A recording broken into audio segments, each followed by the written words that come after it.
it's a really tough market to start on site right now, and that's nothing to do with timber.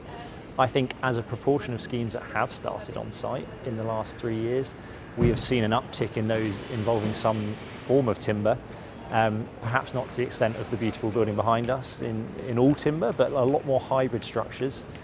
So buildings where there might be a steel and concrete frame and then some timber decks, and equally a lot more extensions now. Clients are looking at repurposing, reusing buildings, so they're building up, and they're quite often building up with timber because it's light. On the industry side, you've had an enormous amount of effort put in through people like Built by Nature into projects like the Mass Timber Insurance Playbook and the New Model Building, and an ongoing one called the Mass Timber Commercial Guidebook, I believe, if I get my names right.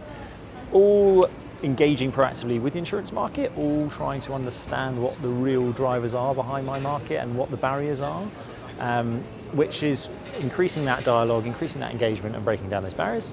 On the flip side, the insurers are in some shapes and forms coming to the table a bit more. I think some of them are just gaining experience by underwriting more timber projects, and some of them are equally feeling a commercial pressure responsibility to help us get to net zero, and so are pushing more proactively in that direction than they perhaps were three years ago. Absolutely, so why not start with that one behind me? Black and white building, bit of a pioneer, I would suggest, in terms of being ahead of its time and ahead of anything else in London. So we were very fortunate to ensure the construction of this building, and in of itself that tells a story. When it was placed in 2018, it was relatively simple to insure, dare I say it, whereas fast forward to 2024 and I think you'd have a different challenge on your hands. But you've also then got people like Berkeley Estates on Berkeley Square building Chanel's new headquarters, 9 stories of hybrid timber office. That's really exciting. That'll be PCing later this year. You've got Bywater, who, as well as Paradise in Southwark, that they're on site and hopefully delivering at the end of the year. They've got 3 or 4 other schemes already in the pipeline and many more to come, I've no doubt, with Sumitomo's backing. And finally, off the top of my head, you've got Timber Square, Landsec scheme, which they paused for a while, which is 2 significant sized building with a lot of timber in, and speculatively built in the sense of without a pre-let arrangement, and they've resumed work on that now and are pushing on, which is really exciting. I think sends a really strong message to the rest of the market if someone like Landsec is feeling confident enough to deliver such a sizable scheme, that there's appetite there, and there's many more. And then also, having said finally, you've also got people like Edge delivering London Bridge, which again we're very proud to be involved in, which is more of a soft hybrid if you like, but there's plenty of timber in there. And Edge are pushing on with 2 other schemes elsewhere in London which will have lots more timber in, so loads of exciting work.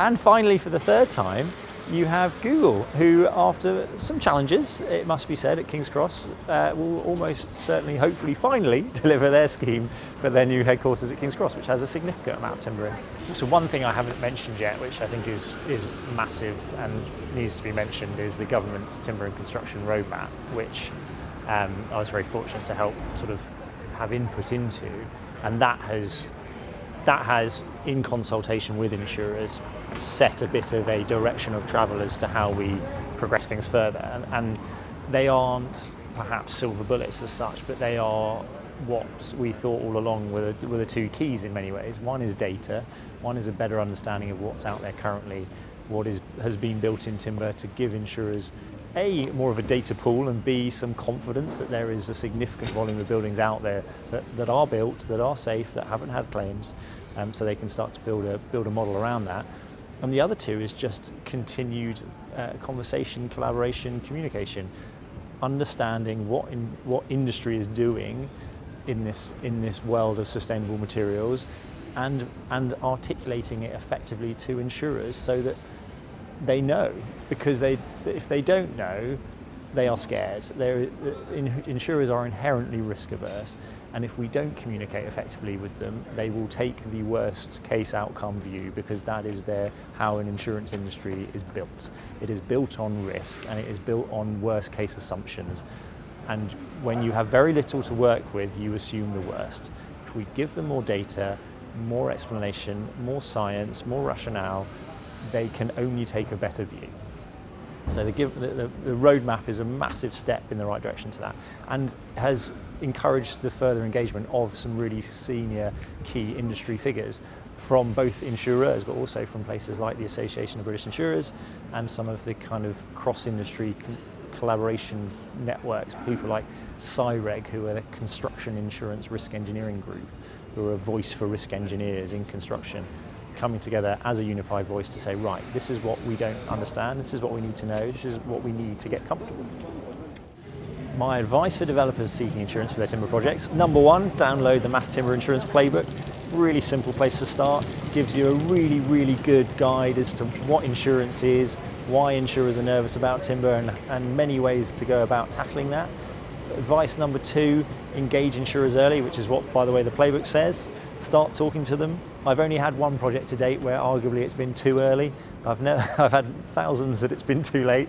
So engage early. Insurers, as I said before, don't know what they don't know.